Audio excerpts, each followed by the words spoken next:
All right, there it is. How's it going? Oh, good. Oh, good. Let's do this. Let's do this. Yes. What a day. I should say so. What a day. What have you been up to? Oh, I say that cold. acting like I didn't just have brunch with you. Well, you know, the brunch was great. What? The brunch was great. But I appreciate you asking always. Well, It's always important to ask those things, And we're not doing our typical cups today because this was not planned. No. This was a last minute thing. So Well, yes. we're paper. I am Waffle House. I am Tiffany Turquoise. Is that what that says?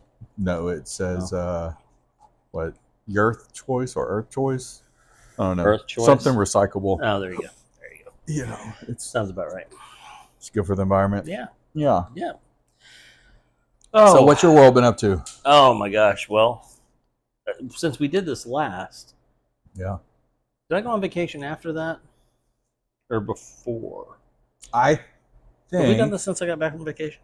I don't know. We had 3 episodes in there. We had Jeremy Piven. No, we didn't. We So I went on vacation. Went on a Gulf Coast tour of steakhouses and cigar lounges.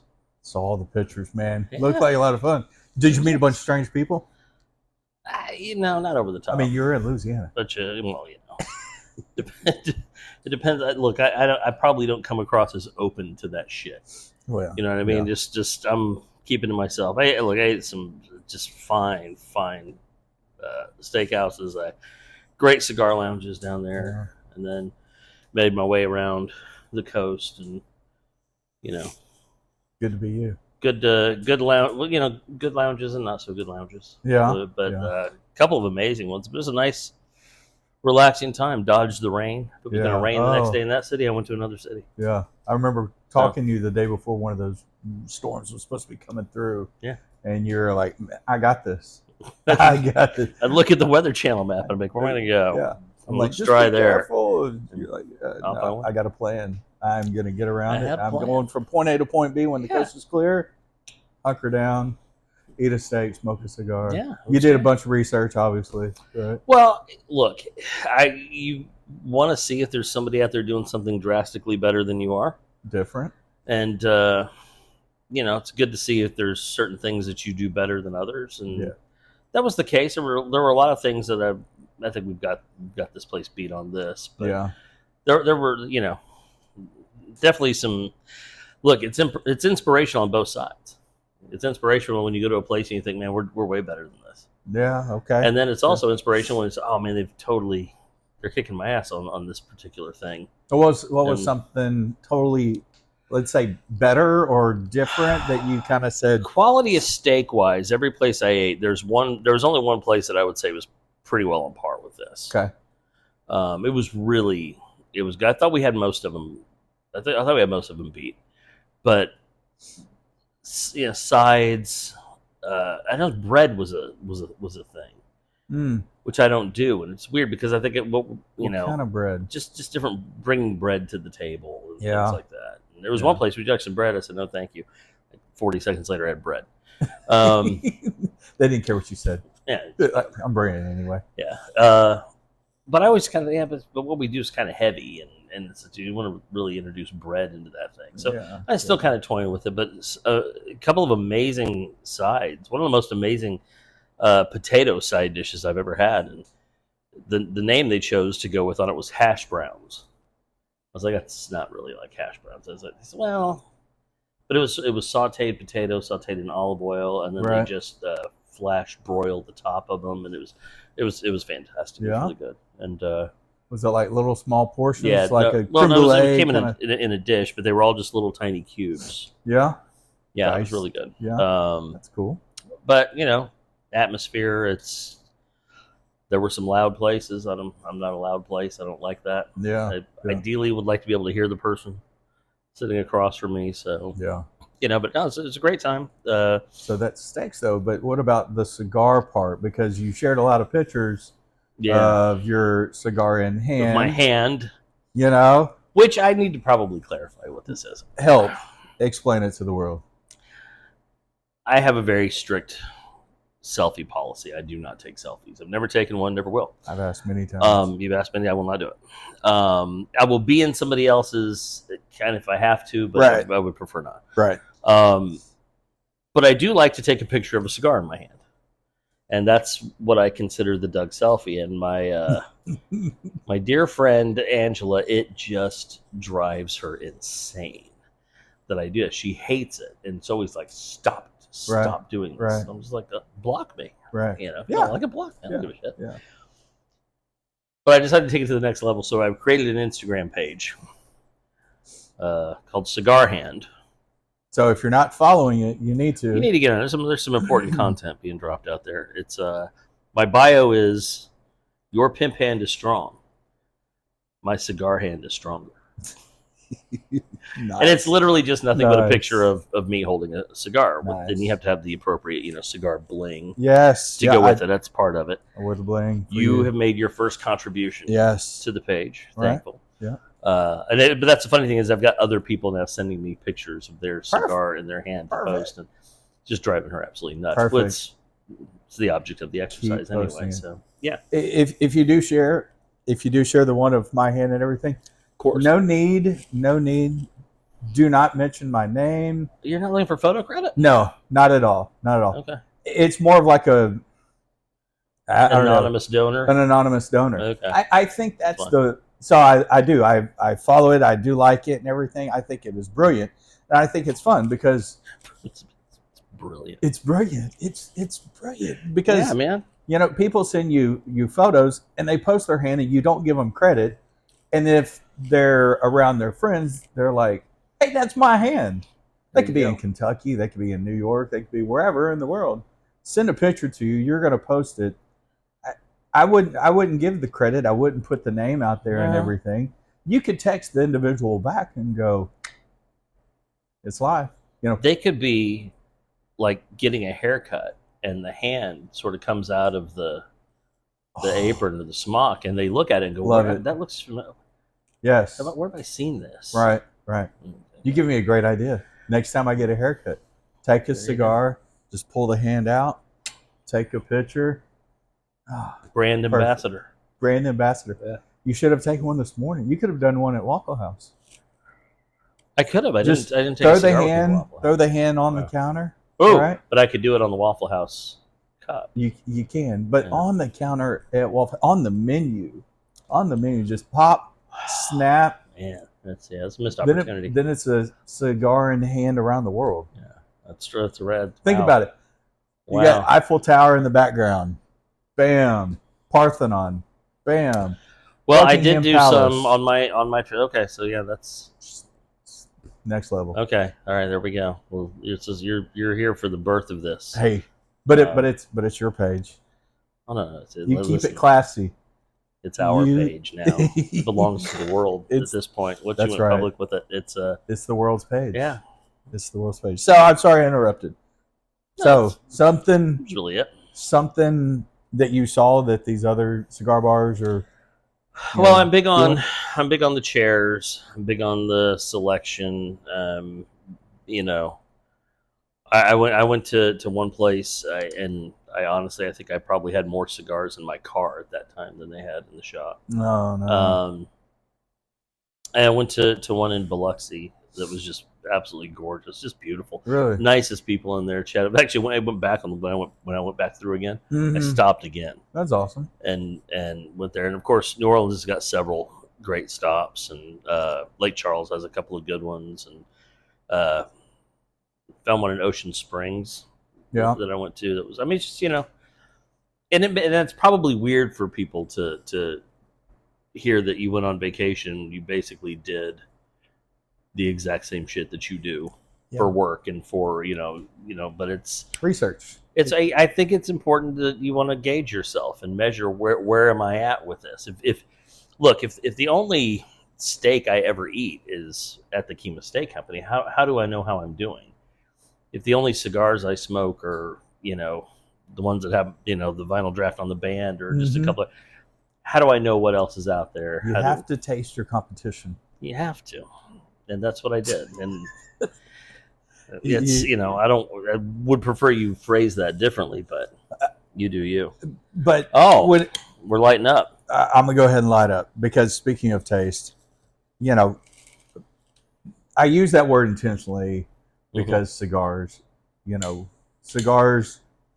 You got that oil lamp. You're like Ebenezer Scrooge. What was it? Is that who you compared yourself to? It was. Yeah, that's when I saw it. I was like, this is like, the kind of thing like Ebenezer Scrooge or, Ichabod Crane needing to go to the water closet in the middle of the night, grabbing his little lantern to walk through. I saw it and I thought, hell, I have to have that. Yeah. But it's cool. It's cool. Should we talk about what we're smoking? Yeah, so that was my kind of lead in with the word taste and the importance of a good tasting cigar. What are we smoking? This is My Father La Promesa. This is actually one of my favorites. This is certainly a top, if not a top 5, certainly a top 10 cigar for me. Always a very reliable. Everything my father puts out is fantastic. Never had one of these before. Nicaraguan, kind of medium to full bodied. Great cigar. The construction is always fantastic. The flavor is always great. It's look in that world. My father is one of the most known names and brands out there, and for very good reason. There are some cigars that have a huge name out there, and I don't really know why. This is one that even the snobbiest of cigar snobs have tremendous appreciation for my father, and this is a great one. I always make sure to smoke one of these on my dad's birthday. Remember my dad's birthday? I smoke on my father. Yeah. For my dad. Respect. And it's a great stick. We carry them here. They're $11, $12. They're not really high cost, but the value is fantastic. It's a great stick. Always reliable. I've never had a bad one. Right. I should have kept it. Damn it. I was smoking a cigar. I don't remember what it was. And this happens every now and again. Not too often, but I got about midway through. And it was just the nastiest thing. It just as soon as it hit, and I knew what it was, because it's happened enough that I know what it is. I kind of. The flavor was nasty. Oh yeah. Yeah. Oh no. Yeah. And I knew exactly what it was. What was it? I pulled a stick about that big out of that damn thing. Oh no! And it basically was from the leaf. But you oh my! And it was huge, and it was just hard as a rock. And once you do that, there's no going back. Yeah, that's just. But it's a quality control issue. I've never had anything like that happen with my father. I've never had it happen with a Stallone. I've never had it happen with a Perdomo. But there are some other, and it's like. Yeah. And look, when you've got places that are rolling, tens of thousands of cigars a day, one's bound to to slip through. But that was the biggest one. I mean, I pulled a Lincoln log out of that cigar. I remember thinking, I need to save this because no one would believe this something this huge just came out of a cigar. But it did. No, that's a. But these are fantastic. Let's see. So one of the things that I wanted to make sure we talked about today was a movie. And it is a movie that I unfortunately watched. And I went into this knowing nothing. I didn't know anything about this movie. Just that it was getting great reviews. I really like the star that's in it. I thought, okay, this is going to be great. I still don't really have any words for what I watched. The movie is called Saltburn. I told you about it. You were familiar with it.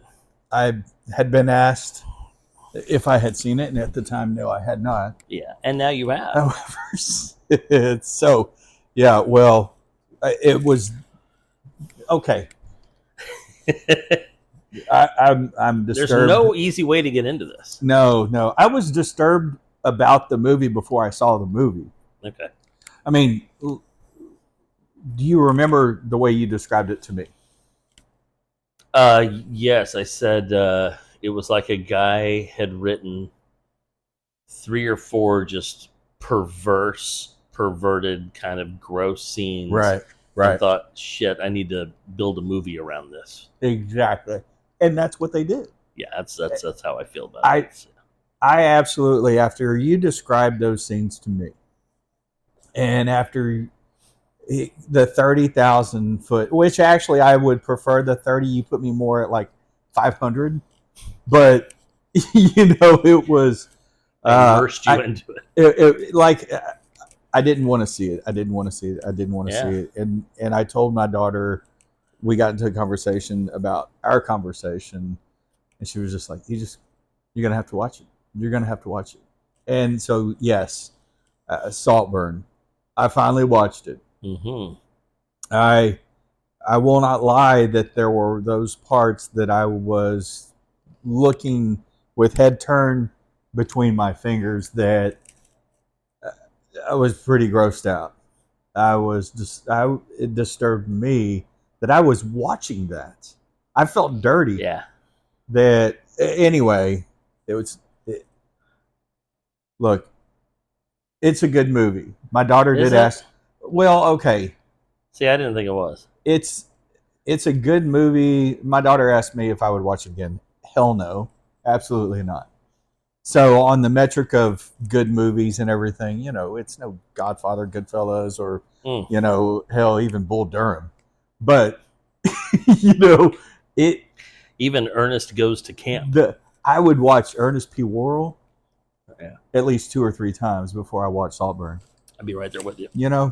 So yeah, I don't know. I just can say that it was good from the aspect that whoever wrote the movie, they definitely spent some time figuring out how they take those 3 things. I think it's those 3 parts and turn it into a 2 hour and 11-minute movie. I love that you know exactly how long it is. I love that. It's either from pause it and or whatever reason, but yeah, it felt like a month and a half to me. And I guess in part because I didn't know any of this stuff was coming. Because I really didn't. I didn't know anything about it. Yeah, there was a trailer that you could watch, but the trailer didn't suggest anything. The trailer to me, I thought it was kind of going to be a horror movie. That's kind of what I took from it. Yeah. It's like, this is going to be, and I guess in a way it kind of is, because I was horrified by most of what I saw in that thing. But it was a psychological thriller. I guess so. It but is. It was. That's crazy. But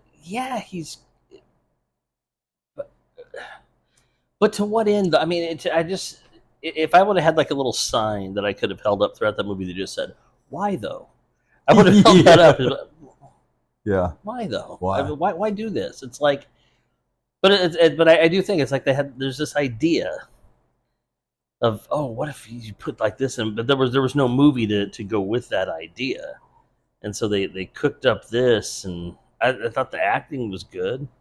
I thought it was a beautiful movie to look at. Yeah. Holy shit, it was a gorgeous movie. Oh, it absolutely was.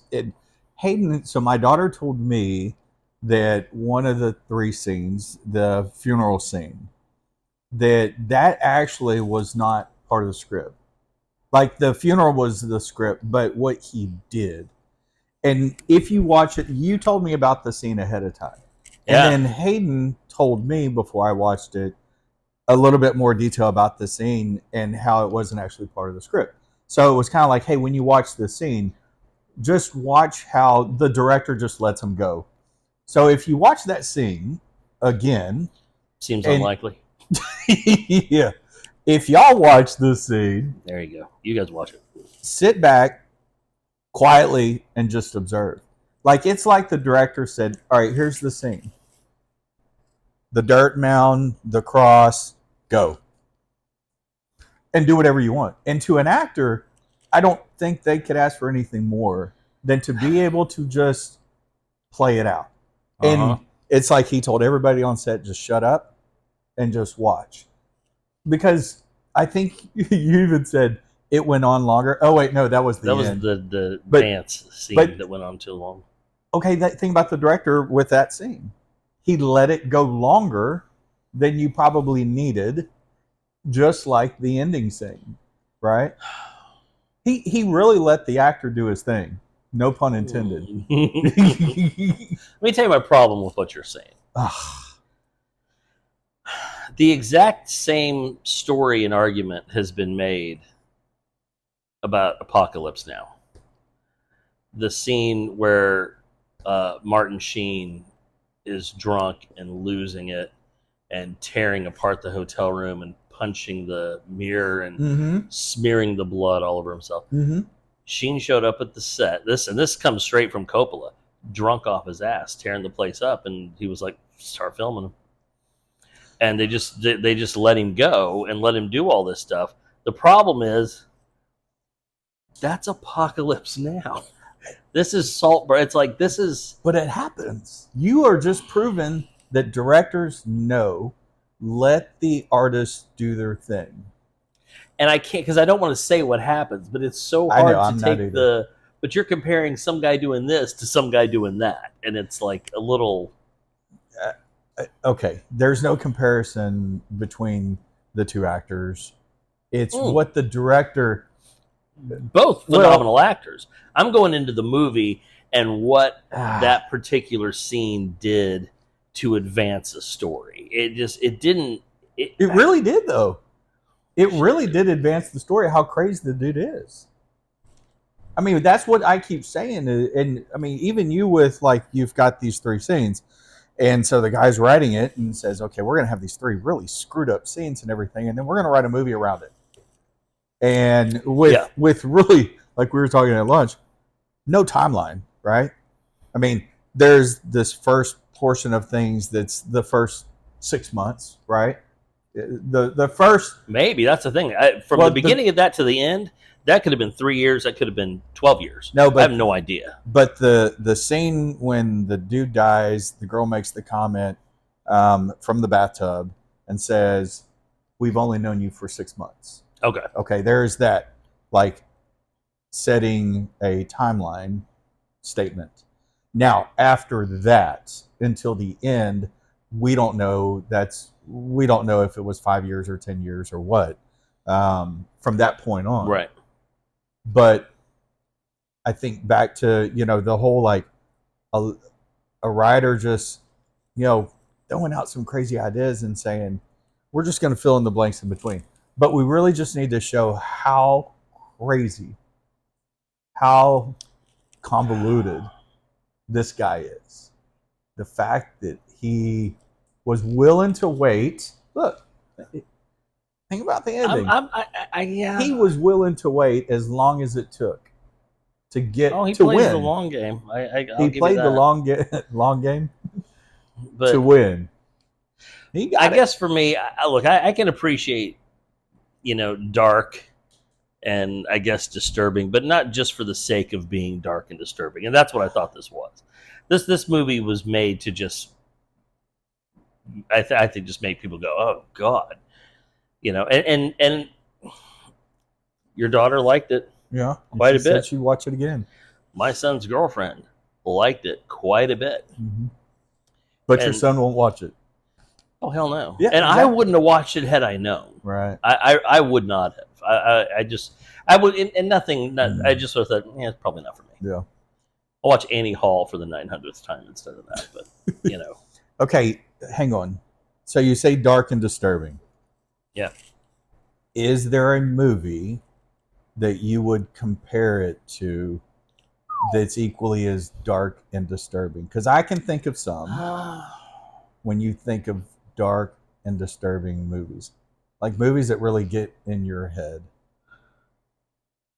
See, and this is just terrible. I don't know if you've seen this. Maybe you have. But as soon as I lean toward the Human Centipede. That's when I have to take this as far as you can take it. And that face says it all. If I have to take it as far as I can take it, I would go Human Centipede. But the difference they made a part 2. I know. I saw that one too. The difference was I went into that knowing it. but that's all it was. It wasn't. Nobody was talking about somebody is a shoo-in to be nominated for an Academy Award for Best Actor for this. This guy's a shoo-in for also. So I was thinking, okay, this will be. I mean, shit. Like I told you before, I found Killers of the Flower Moon dark and disturbing, but it was fantastic. I loved it. It was so good, but it was awful and horrible and sad and tragic. But it was based on a true story, and it was I don't know. It's a story that should be told. The story that should be told. This was not a story that should have been told or needed to be told. Nobody needed the voice of this to be expressed to the generations. A story that should be told. I like that. I'm gonna pose it as a question, right? Like when you watch a movie and you ask yourself, is this a story that should be told? Right? Right. Okay. Dark and disturbing. Human Centipede. Right? That never needed to be told. No. But that was a very disturbed guy. Not only the writer, but also the character. The actor that he was playing. This movie, but it's almost like there could be some truth to it. I don't think there could ever be truth to the Human Centipede. But I do think that with this movie, I mean, it's like Dahmer, I mean, it's like something so disturbing that somebody actually did those things. Yeah. In order to advance themselves. I mean, that's kind of what he was doing, right? Yeah. All right. I get this. And I would say of the big three, two of them, without question, people have done. There's no question. There's two of those things. Certainly, people have done those things before. Now, there's one of them. I would struggle to think if anybody's actually done that before. Maybe, but it may become a thing now. And I showed you earlier the woman that got a tattoo of that scene. Yes. Yes. So yes. Maybe it becomes a new thing now. Yeah. Listen, when I die, promise me. When you die, I promise. I think she got it on the thigh, right? I think it looked like it was thigh. Or was a really big arm, but she was either on the thigh or she's got Hulk Hogan arms. yeah. So, I promise you, I'll do it too, man. You got me? All right, man. Yes, I will. It's better than a tattoo of a human centipede. Yeah. You know how I found out about the Human Centipede? Mm-mm. I had no idea. I had never heard of it. But it was like out and a thing. I think it was David Spade. Went to a Halloween party as the Human Centipede. Oh my God. And all he had done was taken a couple of ventriloquist dummies and attached them like in a row. Behind him. And it was like, oh, he went as the Human Centipede to this party, and I'm like, what is? I don't understand it. Imagine if it was a video game or what, and I Googled it, and no, there's no way that's real. Mm-hmm. And I found out it was real. There you go. It's So where did you think I was going to go? Because when we were talking about dark and disturbing, and I threw a Hail Mary clear into the bleachers, where did you think I was going with that? The fact is, you hit the nail on the head with that. I hadn't even thought it's peak. I mean, you really did. You really hit it right. When I'm thinking dark and disturbing, I'm glad you said that because that was more spot on. I was thinking some of the Stanley Kubrick kind of movies. Oh. He really Child's Play. He really kind of, with his directing and everything, he made the movies disturbing with his directing. Yeah. The difference is you're bringing in the writing, right? I was in the directing. You're more nail on the head with, your comparison. I mean, because it's more on the writing side of it. The concept. Just the whole. I mean, who comes up with that? That's and the fact that I will say the one thing about the Human Centipede I admired is they really tried to make the argument that this could happen.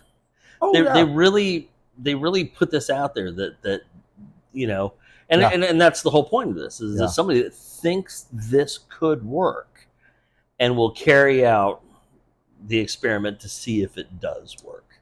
Yeah. I paused before saying this intentionally.